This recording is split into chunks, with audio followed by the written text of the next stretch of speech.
Hola a todos, bienvenidos al canal del registrador de la Fundación SCP.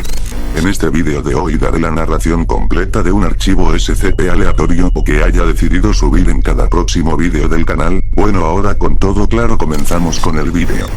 Archivo SCP-307, abriendo archivo SCP-307, clasificación. Ether, procedimientos especiales de contención. SCP-307, debe mantenerse dentro de una maceta de acero inoxidable de 0,5 metros cuadrados, dentro de una cámara de crecimiento hidropónico equipada con luz y rociador operado remotamente. Los lados de la maceta deben ser equipados con cuchillas circulares retractables, cuyos controles deben estar localizados fuera de la celda de contención y deberán estar controlados en todo momento. La cámara hidropónica debe ser contenida dentro de una habitación de 5 por 5 por 3 metros con paredes, suelo y techo de acero inoxidable. No debe haber ventanas en la habitación, toda la luz procederá de la luz de crecimiento hidropónica, y toda observación de SCP-307 debe de hacerse a través de una cámara de seguridad. La temperatura de la habitación debe mantenerse a 15 grados Celsius para disminuir la producción de semillas. Si es necesaria la entrada a la habitación de SCP-307, debe de hacerse con robots operados remotamente. Absolutamente ningún humano vivo puede entrar en la celda de contención de SCP-307, después del incidente 307, véase el anexo 2. Si cualquier espécimen de SCP-307 es descubierto fuera de la celda de contención, deben ser incinerados inmediatamente hasta que solo queden cenizas. Todo personal que toque al espécimen debe de ser también incinerado inmediatamente. Descripción: SCP-307 es una hiedra trepadora, similar en apariencia a la hiedra inglesa común, Hedera helix, excepto por la presencia de espinas verdosas en su tallo, y la tendencia de las hojas a exhibir un matiz púrpura.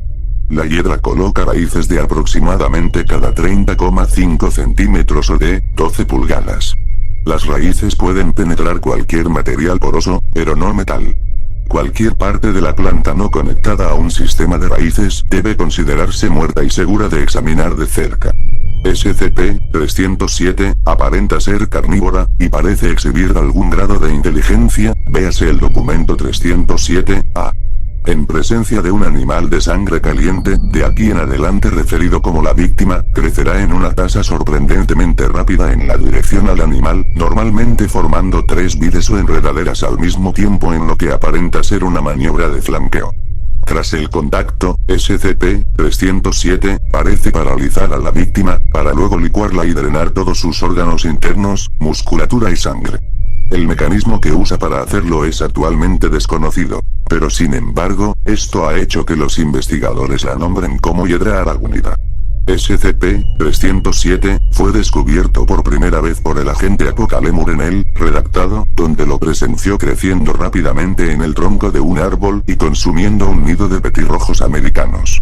Un examen posterior reveló la prevalencia de la planta a través de Norteamérica. SCP-307 ha mostrado ser altamente resistente a todo intento de envenenarla. Esto incluye todos los herbicidas comercialmente disponibles, exposición a plantas alelopáticas y formaldehído. Aparte de la muestra obtenida para estudio, la planta ha sido incinerada allá donde fue encontrada, sin embargo, es muy probable que numerosos especímenes existan aún fuera del control de la Fundación. SCP-307 solo se mantiene viva con la esperanza de producir un agente biológico para usarlo en la población salvaje. Documento 307-A. Registro de experimentos. Experimento 01, en el día, redactado del año, redactado.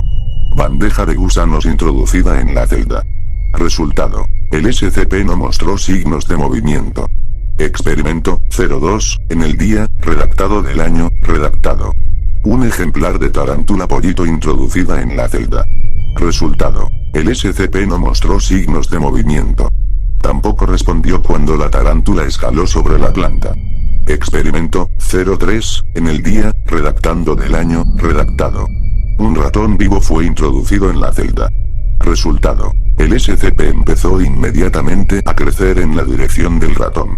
Una enredadera se extendió directamente hacia él, mientras otras dos más crecieron alrededor y frente a él, rodeando efectivamente al ratón.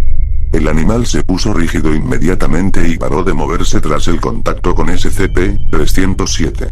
El comportamiento continuó durante 26 segundos antes de que el ratón cayese de costado, obviamente muerto. Las enredaderas fuera de la maceta fueron cercenadas, permitiendo a personal de clase D recoger el ratón. Tras la recuperación, el ratón mostraba una aparente carencia de toda estructura anatómica a excepción de la piel y los huesos. El ratón fue tomado para un examen más profundo. Cuando el ratón fue diseccionado, los investigadores notaron una ausencia completa de sangre, órganos internos y musculatura. En vez de eso, todas las estructuras internas habían sido reemplazadas por un sistema de raíces, que los investigadores remontaron hasta el cráneo del roedor. Se encontró una sola semilla dentro de la cavidad cerebral vacía del ratón. El animal fue posteriormente incinerado. Experimento 04, en el día, redactado del año, redactado. Se introdujo una jarra que contenía 130 pulgones. Se añadió una cámara adicional para una visión más próxima del espécimen. Resultado. Los pulgones procedieron a sujetarse a SCP-307 y alimentarse. La planta no respondió de ninguna forma visible. Todos los pulgones murieron al cabo de 5 minutos de la primera alimentación. Anotado como posible uso como insecticida. Anexo 1.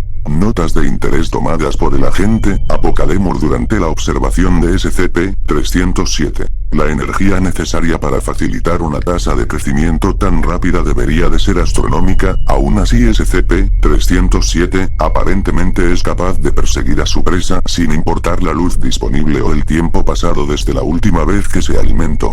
El comportamiento exhibido por SCP-307 durante el incidente 307 podría sugerir la presencia de alguna clase de músculo botánico. La examinación de las vides o enredaderas cercenadas no reveló estructura alguna que pudiera dedicarse a servir este propósito. Informe del incidente 307. Registro del incidente ocurrido en el día, redactado del mes, redactado en el año, redactado sucedido en la zona de investigación biológica, redactado. Descripción. Registro del incidente compilado por el agente Apocalemur, agente a cargo de la contención e investigación de SCP-307. Lo que viene a continuación es una descripción de las imágenes de la cámara de seguridad en la celda de contención de SCP-307, en la mañana del día, redactado del 2000, redactado. Comienzo del registro. A las 8:01 am. La cámara de observación cercana en la cámara hidropónica de SCP-307, se desconecta. A las 8:12 am. Los sujetos D-104 y D-127 entran en la celda de contención de SCP-307, para reparar la cámara. A las 8:13 am con 2 segundos. D-104 inicia la transferencia de SCP-307, a una caja fuerte segura según el protocolo. A las 8:13 am con 42 segundos. D-104 coloca a SCP-307, en la caja fuerte. A las 8:13 am con 44 segundos. D-104 se queda estático en el sitio. A las 8:13 am con 47 segundos. Se escucha a D-127 preguntar acerca del bienestar de D-104. A las 8:13 am con 50 segundos. D-127 empieza a sacudir las manos con su lanzallamas, aparentemente en un estado de pánico. A las 8:13 am con 51 segundos. Una enredadera de SCP-307 puede verse creciendo en la dirección de D-127. A las 8:13 am con 55 segundos. El personal, redactado activa las sierras de seguridad en la maceta de SCP-307. Las enredaderas parecen no ser afectadas. A las 8:14 am. El tubo conector de gas del lanzallamas de D-127 es seccionado por una de las espinas de SCP-307. A las 8:14 am con 2 segundos. D-127 huye de la habitación asustado. SCP-307 no trata de perseguirlo. A las 8:14 am con 15 segundos. D-104 se desploma, inmóvil. Se presume su muerte desde este punto. Una segunda enredadera es visible colgando del borde de la caja fuerte. A las 8:14 am con 21 segundos. Las enredaderas comienzan a crecer en dirección a la puerta de la celda de contención. A las 8:14 am con 24 segundos, las sierras de emergencia son activadas nuevamente. La segunda enredadera es seccionada. La primera enredadera no. A las 8:14 con 30 segundos, la primera enredadera empieza a crecer en dirección a la cámara de seguridad 1. A las 8:14 con 51 segundos, la cámara de seguridad 1 se desconecta. La cámara de seguridad 2 permanece conectada. A las 8:15 am con 33 segundos, 3 sujetos clase D entran en la celda de contención. A las 8:15 con 36 segundos, la primera enredadera asume una posición similar a la postura defensiva de una cobra. A las 8:15 am con 41 segundos, un sujeto de clase D no identificado prende fuego a la enredadera. A las 8:15 am con 43 segundos, las sierras de emergencia son activadas de nuevo. La enredadera es seccionada. A las 8:15 am con 46 segundos, el mismo sujeto de clase D se las arregla para cerrar la caja fuerte. Los otros dos sujetos remueven el cuerpo de D-104. A las 8:30 am, comienza la autopsia de D-104. Los resultados de la autopsia revelan que la segunda enredadera entró por un pequeño agujero cerca de la placa frontal del mono aislante de D-104. El cuerpo del sujeto parecía encontrarse en un estado similar al del ratón, descrito en el documento 307-A. No se pudo encontrar ninguna estructura interna aparte del esqueleto, reemplazadas por una elaborada red de raíces, todas conectadas con una semilla localizada en el cráneo de D-104. Y un par de brotes empezaron a germinar en la dirección de las cuencas oculares del sujeto. D-104 fue sumariamente incinerado por motivos del protocolo de bioseguridad y para evitar una posible brecha de contención de SCP-307. Anexo 2. A la luz del incidente, 307, SCP-307, ha sido reclasificado a la clase Keter. Los ajustes del protocolo de contención apropiados se han actualizado para prevenir nuevos incidentes con SCP-307. Fin del registro. Bueno, eso es todo del día de hoy, así que, si quieren ver y escuchar más acerca de la Fundación SCP, suscríbanse, denle me gusta y compartan el video con sus amigos. Adiós a todos y apoyen al registrador de la Fundación SCP.